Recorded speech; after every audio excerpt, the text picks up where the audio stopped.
Hi everyone, welcome back to our channel 2 to 4 Wheels. Very excited to bring this beautiful HP4 on the lift. We have some work to do on this motorcycle. We need to install this beautiful Rizoma sprocket cover on this motorcycle. So I'll be removing everything off. A few things that we need to do. So we installed these Rizoma turn signals and we had few capacitive circuits which have shown their life. So I think I'll be needing to replace those. We'll be flushing the brake fluid, the engine oil, and we'll check the brake pads. It's been a while, and we'll give this motorcycle some love. But I'll start with this Rizoma sprocket cover first. So that's how we'll begin on the motorcycle. Not much to install. You saw like we installed the P08 F185 sprint filter on the bike a few months ago. Everything is carbon fiber. So I think this bike does not need a lot of stuff as the S1000 or even the M1000 needs. The M1000 needs a lot of additional work to be done. The exhaust system, the suspension, the brake systems have to be changed. So we'll start getting on this one, and then we'll keep upgrading the other bikes as well. So this is what we need to see after installing the Rizomas. I think these capacitance that we added have shown its life. And the similar thing we did at the back, like if you see, we have the integrated turn signal inside this brake light. I think it's been a while. Maybe we can install the Rizoma turn signals on this. Otherwise, we'll leave it this way. But again, I'll have to make a call. And then the final thing that's going to happen is we'll pop this seat off and install the lithium ion anti-gravity battery. We are dealers for the anti-gravity Yuasa and the Shorai batteries. So if you have any need, just let us know and we can ship them out. How we are starting is, so we took these fairings off and then we are taking this sprocket cover off. I think this is almost a done activity. If there's any bolt that's hindering, let me just open it real quick so we can take this sprocket cover out. Alright, so this part is also done. See, I can slide this out super easy. Just one thing that you have to pay attention to is if you see that this wire that I'm trying to pull out is for the side stand switch that actually talks to the ECU, whether the stand is up or down or whether engage or disengage, you can say, because like if it's pressed, it's quite engaged, and then that actually cuts your power as soon as you put the motorcycle in the gear. So now, like, because this part is out, we might need to reroute this cable somehow. I'll find a way. The other thing that I definitely need to do is to clean this. Take the bolts and just see how this piece looks, and then we'll go with the cleaning process. So this piece will actually come right here. So the other two bolt locations that we have will actually be just covered up. And if you see, Rizoma has done a very neat thing where they have provided a central casing or like a guide or a vein to basically hold this wire as well. So I've tried a few sprocket covers myself personally, but I think Rizoma has done a very neat job where, like, the issue that I always had, like where to route these cable, uh, in the S1000RR we were able to route it next to this new gear switch assembly, but over here we have a guide as well. So that's the plus point with the Rizoma sprocket cover. So I definitely love this, how they were done. And I also like the fact, if you see like how it's embossed in detail, that it's made in Italy. So that's a plus for me. Okay guys, as you can see, we are done cleaning this area using the brake cleaner. This is as much as I could. Now the next stop is to install this part, to install the new Rizoma sprocket cover. And then, like, once we do the motorcycle wash, I think we'll get to all this grease and the dirt, or the grime, you can say. We'll clean it up with the brush. Right now with the motorcycle cleaner I could get as much as I could. So this is clean now. Here's all dark, tarish, had a lot of grime. So this one is done. I'll put it back. And next up is going to be our Rizoma Sprocket cover. Install the cover. As simple as it can be. It's just an 8mm socket wrench, guys. This is how easy this entire work is. If I have to give a scale, difficulty scale from 1 to 5, I'll give a 0 for this activity. It's super easy. Okay, so after finishing installing the Rizoma Sprocket cover, the other activity that we have in hand is to change this radiator fluid or the coolant in the motorcycle. So I was checking all the pores. Everything else looks good because we have a mesh protection, and I try to clean it once every year, or like probably once every month, I will say. So this looks very decent. This is a good time to inspect the radiator fins and then correct them, but because we have the mesh, we are good on that side. So for this BMW engines, if you see, this is our radiator hoses. You have to check the pliability, or like how flexible the hoses are, and if they are like very cracked or if they are very tight, that might not be a good sign. So this is a good time to check all the connectors and the hoses itself. Now usually for all the other bikes that we have serviced, the drain port is the lower part of the water pump cover that you see right here, or the coolant cover. But for this particular S1000 or the generation of S1000s, the bolt to drain the coolant or the radiator fluid is particularly this bolt right here. Now that I've spoken about this water pump bolt that we need to remove or open to get or drain all the coolant, the existing coolant out, let's go to the next step of the activity, which is we'll just add the Liqui radiator cleaner to this to the coolant, the existing coolant. We'll run the motorcycle for a few minutes, and this like activity in total is like, if I give you the difficulty level, is only 5 out of 10 for me. But the only issue is it's a very tedious one where you'll have to keep flushing the coolant out through like distilled water, or like uh, I'll show you different techniques. You add vinegar to distilled water, or you add the radiator cleaner to the distilled water. You keep flushing it out maybe 4 or 5 times. 5 times is what I do as my spec. So we have all the existing old coolant out, which has all the scales and gunk, and then we add the fresh coolant in. So we'll start, I'll just open this cover up, and then we'll add some radiator cleaner from Liqui into this, and then run the bike for a few minutes. After adding this radiator cleaner to the coolant, one thing that you also need to make sure when you're running this motorcycle, you have to make sure that the fans come on, because once the fans come on, only then you will see the coolant, or technically engineering wise, only then the coolant will be flowing into all these capillary tubes inside the radiator. So only then you can see all the, or your radiator cleaner working, because you have to make sure that the radiator cleaner is going through all the capillary tubes to get the gunk out of it. Let's start. The system is ready. We spoke about the water pump cover, or the bolt, the draining bolt.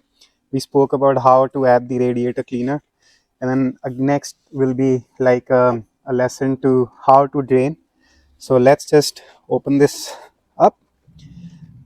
Let's just take this cap out, and I'll add a few drops of the Liqui radiator clean. Again, if you need anything, guys, you can go to our website and order this for you guys. Again, all these products that we are using, like Liqui Motool, Engine Eyes, are all recommended products. You can read about them on the blogs. These companies have been around for a very long time. They have their own R&D as well. So these products are like highly tested and developed. For me, the first step is to add a few drops to the existing coolant and let the bike run for some time. The thing is, again, if the bike is not running, you won't see this coolant mixing up with the radiator cleaner, and you won't see any effect happening. So you need to make sure that the bike is running at least for like, at least when the coolant hits 200 degree Fahrenheit as the temperature and the fans come on, because only the fans, when they turn on, the water pump will actually start running the coolant or pushing the coolant through, and only then it will go through the radiator or the capillary tubes in the radiator. Move this coolant to the side. I think the bench is super clean. Let's just start the bike. After adding the radiator cleaner, you just need to run the bike. You actually skip most of this step because it is a lot of time consuming, but I'll show you the coolant after each and every flush. We just wait for the fans to kick in so that the coolant can flow through the radiator. Now that you guys can see that the temperature for the coolant on the dash is 211 Fahrenheit. As soon as it goes past 207, the fan kicks in. I made sure that I had the fan running for a few times so that the coolant can go in through the radiator a few times. Now that this is done, we'll go ahead, drain the coolant out from this bolt right here. You can feel it's hot. You have to wait for at least 15-20 minutes for the coolant to turn cold again, otherwise it will be super hot coolant. Draining the coolant out, and then we'll be flushing it with distilled water. We'll add some vinegar, one of the processes that I learned. You have used that in your house as well to clean the household items. To add vinegar, we'll add like a few drops of vinegar in distilled water, let it run through the radiator again, and we'll also add the Liqui-Moly radiator cleaner in that same distilled water. So we'll have a good flush, maybe 4 or 5 times, and then replace it with the engine ice. The engine and the coolant has cooled down enough, so we'll just go ahead with our next step, which is nothing but just to next step is just to open this water pump bolt or drain bolt, and let's drain all the coolant out. Yeah, be careful with this step because this coolant can corrode your clothes, and what you'll need to do, you'll also need to gently open radiator cap and let the air help you, or the gravity and the air help you to drain the coolant out. Yeah, I'm actually very careful with this activity. Again, good time to clean all the coolant around so that you're not damaging anything around the motorcycle. The floor, the wall, the paint around the bike, because this coolant can be really corrosive. Okay, once this drains out completely, I'll give it some shake to the motorcycle and see if we can drain everything out. I'll wipe the shield. Let me just move it. Let me press the hose and see if we can get the maximum coolant out from the lines. Most of the coolant is out, so the thing is, like, we'll be draining or flushing this coolant line multiple times. So I'll just tighten this bolt, get the coolant out from the overflow, and then fill everything with distilled water. We have filled water, distilled water, vinegar, and the radiator cleaner in the motorcycle. This is how the current coolant looks that came out of the bike. It's super dirty, super ugly, I'll say. So I think this, looking at this condition of the coolant, I can assure you that the bike did need a coolant flush. We will start the bike, run it for some time so that the fan can kick in, and then we can see some coolant passing through the radiator. I will do this step at least 4 to 5 times so we can flush all the lines enough so that we can add new coolant in, because we are taking the existing coolant out and we are also changing the brand to Engine Ice, or maybe like I can use Motor X or Motul. I'll just read through the benefits and then decide which one to use. Alright, let's get going. We are doing our second coolant flush now. I just filled the water again. Again, it's quite boring process. It's a lengthy one. It's a tedious one, I should say. You have to start the bike, let it run multiple times. So I'll start it again, but this time we'll do something interesting. We'll let the motorcycle run, let the fans kick in. So now that the bike starts, you see we have to decibel meter or the sound level meter. We'll start them and see what each reads. I'm not going to accelerate anything right now. The motorcycle is very close to 2000 rpm idling. We'll start both of them, hold it together. But we have a very nice activity coming up, and I'll tell you why. The activity is basically for the new exhaust that we are going to put on the M1000RR. But if you look, both the decibel meters are actually reading the same noise level. You can say it's going to be plus and minus maybe 1 decibel, but I think that's more than sufficient for us. So what we are going to do is, like, before mounting any exhaust on the M bike or the M1000RR, we'll just start the bike up with the actual factory Akrapovic exhaust, see what the decibel rating is, hear the tone, then we'll mount a different slip-on. And the reason I'm saying only the slip-on right now, because the bike does not have 600 miles to change the full exhaust system. I just need the first service to be done on the bike. So right now, if you see, the Akrapovic on the HP4 reads around 89 decibels at idling, and we'll keep an eye here. I'll keep this position fixated,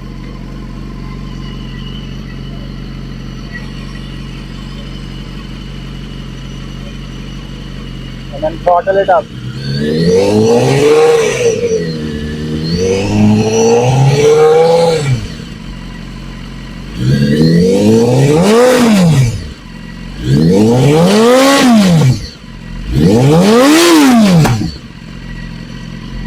Okay, so this one goes to 107 decibels. That's a lot.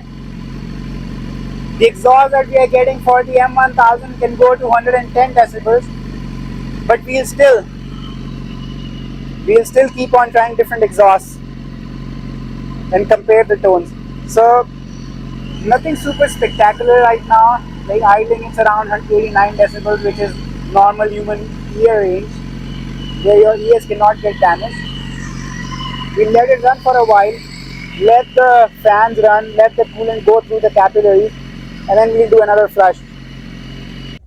After performing the fourth flush, or the coolant flush, or I should say just a distilled water flush in the motorcycle, you can see the water coming out is super clear. Now this is a good time to change your coolant with whatever option you want to go. So I'm going to change the regular BMW coolant that we used on the motorcycle before to like these options that we have in stock. The Motocool goes on all the MV Agusas and Ducatis that we ride. It is more suited to their standard. We have the engine ice in stock. I'm a little bit bound towards the M5 coolant from MotorX. We have the M3 as well. I do have water wetter, but I think we'll either go with engine ice or the MotorX M5. But whatever coolant you choose, just make sure, like, if you are taking the motorcycle to the track, you can only add either engine ice or the water wetter.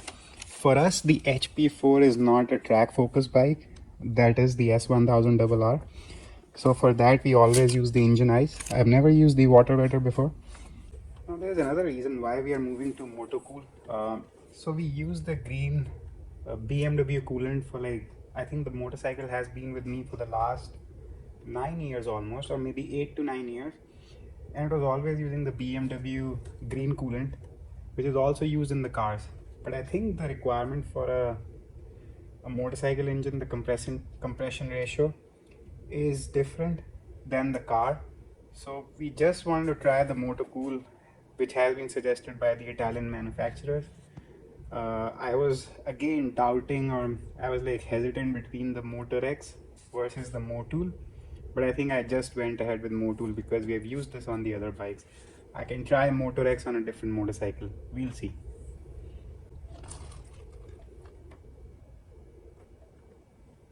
We have almost filled this coolant line. So let's see if I can get some bubbles out of the line. In the meantime, I'll add coolant here.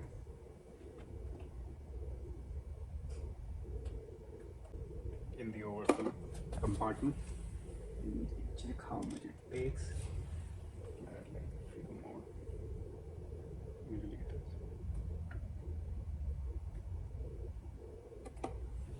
Fill it up. And I think this is good. So we are like almost a quarter down below the maximum coolant line in the overflow. So I think this is good enough. I will just go. Let me just inspect how much air bubbles we have in this main coolant line and try to eliminate everything, because you don't need air bubbles in this coolant line. While we are like trying to eliminate all the air inside the main radiator line, I'll just try to plug this up the overflow tank, and let's give it a shot, like try to add a few more drops of coolant just to fill it up.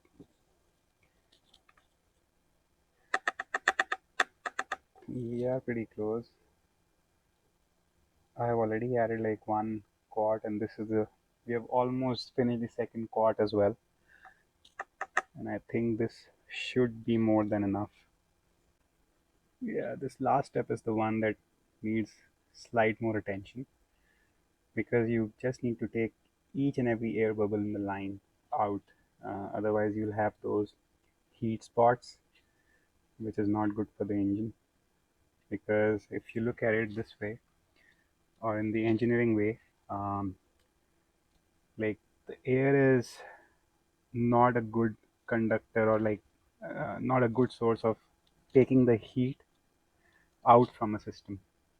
Air can be almost compared to an insulator, so you need like a medium to take the heat away from a system that's heating up, and that is where the water falls in. But because the water can be very corrosive, that's why we use coolant with the glycol addition. um, so that is what we do. Even in the braking system, if you know, if there's any air bubble in the braking lines, you'll feel the braking lever not responding, or not sending enough fluid to brake to the master cylinder. So it's the same thing over here. You just need to be gentle. In the end, like for me, the first quart was like super quick. I added that in a minute. But this last step is the one that's time consuming, and you just need to take the entire air from the coolant line out. That is what is challenging. Because I cannot hear any air bubbles in the line. Whenever you press these coolant hoses or the radiator hoses, if there's air, you can hear the bubbles. Like the noise is different, the sound is different now. Like I feel that everything is full of coolant. Still try to shake it a little and see. Let's try it on the other side as well. All right, so one thing that I thought about is, let's do one easy step. Let's close this. Let's run the motorcycle once and let it cool, and then we'll add coolant. All right, so I think everything is closed and sealed. Let's start the bike. Let the coolant go through the radiator, and if we see anything less in this coolant line, then we'll add more.